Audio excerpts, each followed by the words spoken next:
Dear students, आज हम करेंगे पार्ट्स ऑफ स्पीच। क्या करेंगे? Parts of speech. ठीक है, तो देखिए पार्ट्स ऑफ स्पीच में पहला क्या है? नाउन है, उसके बाद प्रोनाउन है, एडजेक्टिव है, वर्ब है, उसके बाद एडवर्ब, प्रीपोजिशन, कंजंक्शन और इंटरजेक्शन। ठीक है, तो आप इसको इस प्रकार से समझ सकते हैं, जैसे ये गमला है, पार्ट्स ऑफ स्पीच, इसमें से ये पौधा उगा हुआ है और पार्ट्स ऑफ स्पीच के जितने भी पार्ट हैं ये हमने पत्तियों के रूप में दिखाए हैं। Noun, pronoun, adjective, verb, adverb, preposition, conjunction, interjection. ठीक है, तो ये अपनी कॉपी में इस तरह से आप बना करके इसको अच्छे से याद कर सकते हैं। आगे देखें, तो ये हमने हर एक जो पार्ट्स ऑफ स्पीच है तो उसकी परिभाषा दी गई है। तो नाउन की परिभाषा देखें, किसी वस्तु, थिंग, व्यक्ति, पर्सन, गुण, क्वालिटी, कार्य व अवस्था, स्टेट, कंडीशन, पोजीशन, एटीट्यूड को प्रकट करने वाले शब्दों को नाउन या संज्ञा कहते हैं। ठीक है, a noun is a name of a person, place और ए थिंग। ये इंग्लिश में इसकी डेफिनेशन है, तो हम इसका कुछ एक उदाहरण देख लेते हैं। इट इज माई पेन, तो इसमें पेन क्या है? नाउन है, यानी कि संसार में जितनी भी चीजें हैं सारी क्या है? नाउन है। हर एक चीज का नाम है, और नाम क्या होता है? नाम क्या होता है? नाउन होता है, संज्ञा होती है। दिस इज ए चेयर, यह एक कुर्सी है, तो इसमें चेयर क्या होगा? नाउन हो गया, नाम हो गया। याशिका इज रीडिंग, याशिका पढ़ रही है, तो इसमें कौन पढ़? अगला हम करेंगे प्रोनाउन। प्रोनाउन की परिभाषा देख लेते हैं। ए word is used in place of a noun is called a pronoun.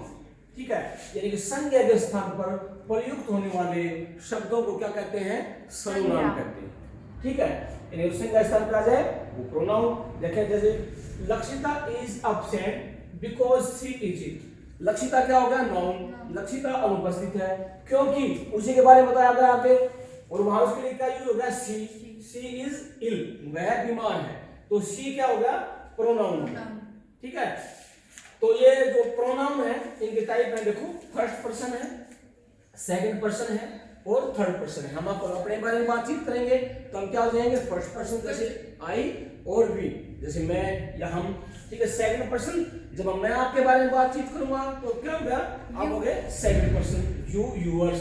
Third person किसी और के बारे में बातचीत करेंगे तो वो क्या हो जाएगा? Third person, he, she, it, they, वो थर्ड पर्सन में आ जाते हैं। तो प्रोनाउन समझ में आ गया? नाउन के स्थान पे शब्द आता है उसको हम क्या बोल देते हैं? प्रोनाउन बोल देते हैं। नेक्स्ट देखो, एडजेक्टिव, इसकी परिभाषा देख लेते हैं। An adjective is a word used to add something to the meaning of a noun और प्रोनाउन। यानी कि जो नाउन और प्रोनाउन है उसकी विशेषता बताए, उसके गुण के बारे में बताए, उसको हम क्या कहते हैं? एडजेक्टिव कहते हैं। जैसे नाम से ही पता लगता है विशेषण, यानी किसी नाउन या प्रोनाउन की विशेषता बताने वाले शब्द को हम एडजेक्टिव बोलते हैं। जैसे देखिए, Yashika is a good girl, Yashika लड़की है, याशिका क्या होगा? नाउन हो गया, उसी पर विशेषता बता दी कि कैसी लड़की है? गुड, अच्छी लड़की है, तो एडजेक्टिव क्या होगा? गुड हो गया। द काउ इज व्हाइट, गाय सफेद है, गाय तो है, काउ क्या होगा? नाउन हो गया, लेकिन कैसी है? सफेद है, उसका एडजेक्टिव क्या होगा?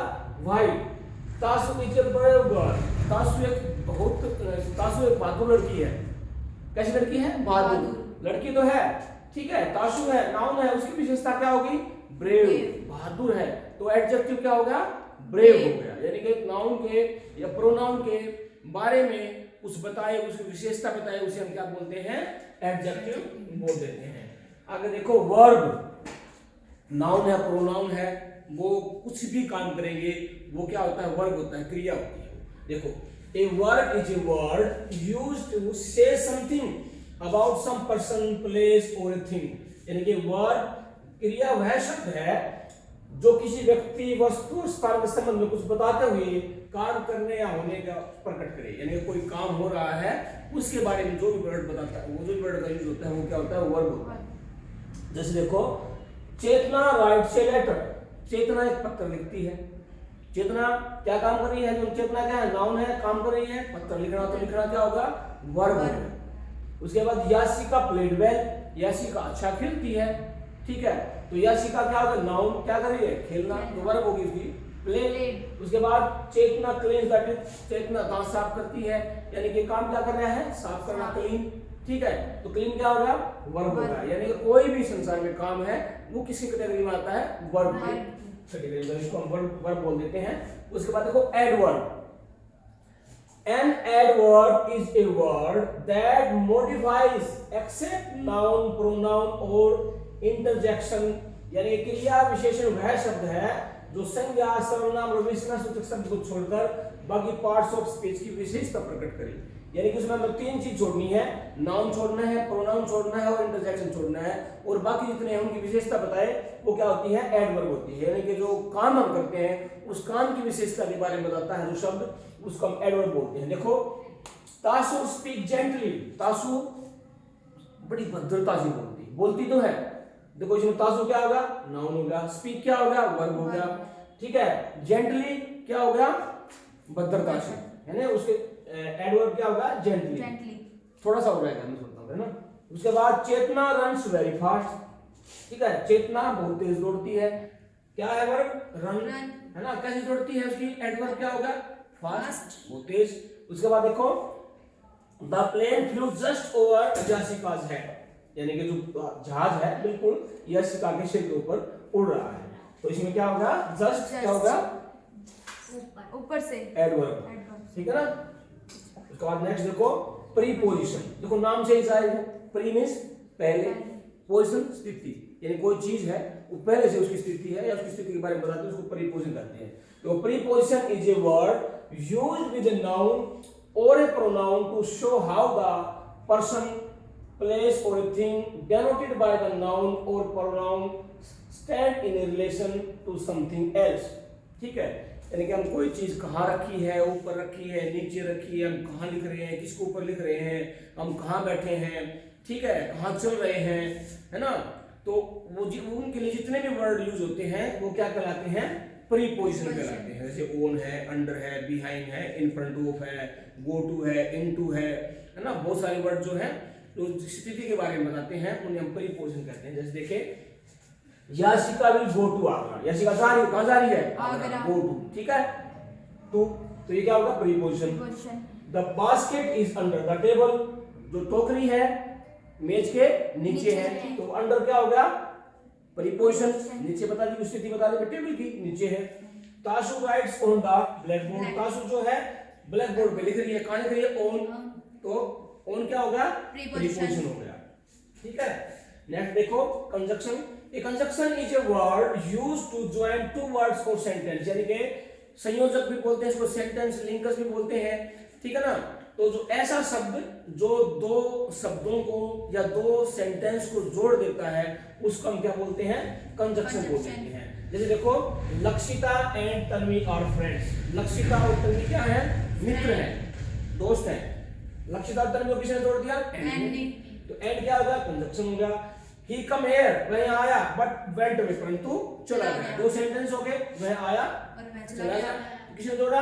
बट ने, बट क्या होगा? कंजक्शन होगा। डू और डाई, करो या मरो, डू भी अलग शब्द है और डाई भी अलग शब्द है, किसने जोड़ दिया? और ने, और क्या होगा? Conjunction. You will pass if you work hard, तुम पास हो जाओगे यदि तुम मेहनत करोगे, परिश्रम करोगे, है ना। यू विल पास, तुम पास हो जाओगे, अलग शब्द है, सॉरी सेंटेंस है। यू विल वर्क हार्ड, तुम्हें लगे मेहनत करेंगे, तो दो शब्द हो गए, दो सेंटेंस हो गए, सॉरी, किसने जोड़ दिया? इफ ने जोड़ दिया, तो इफ क्या होगा? कंजक्शन होगा। अब नेक्स्ट देखो, उसके बाद है interjection. An interjection is a word which express some sudden feeling, यानी कि अचानक से कोई हमारे अंदर भावना आती है ना, उसको हम जब प्रकट करते हैं तो वो क्या होता है? इंटरजेक्शन, यानी कि विस्मय सूचक शब्द, ओ ऐसे, है ना, कोई मर जाता है तो खुशी, ओ खुशी हो जाती है, तो उन सब वो जो शब्द होते हैं वो क्या बोलते हैं? उनको इंटरजेक्शन बोलते हैं। देखो एलॉस, हिज फादर इज डेड, तो यहाँ पर उदासी का हो गया, वो उसके तो पिताजी मर गए, है ना। आह हैव दे गॉन, ठीक है। ब्रावो वेल प्लेड, ये खुशी का है, ठीक है, तो हमको फीलिंग आती है हमारे चेहरे पे, या वर्ड जो फीलिंग महसूस कराते हैं उनको क्या बोल देते हैं, इंटरजेक्शन। ठीक है, तो ये पार्ट्स ऑफ स्पीच थे, आशा है आपको अच्छे से समझ में आ गए।